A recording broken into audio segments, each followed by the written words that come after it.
This isn't a museum locomotive. It isn't preserved. It was built in the 1980s, and it's still pulling passenger trains for SJ today.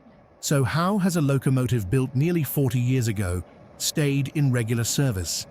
The answer begins almost 60 years ago. In 1967, the first locomotive in the Rc family entered service.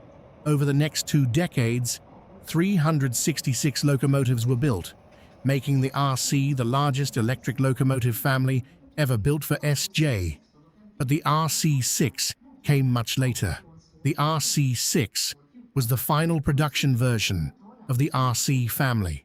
The first units were delivered in 1985, the last in 1988. And unlike most earlier Rc variants, it was built with a top speed of 160 kilometers per hour. So what else makes it special? The Rc6 produces 3,600 kilowatts of power. That's almost 5,000 horsepower.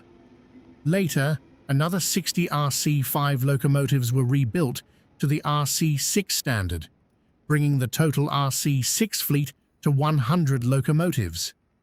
But here's why you still see them today. The Rc6 is still the only conventional electric locomotive class operated by SJ.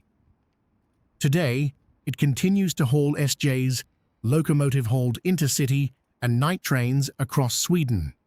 So the next time you see one leading a train, you're not just looking at a locomotive from the 1980s.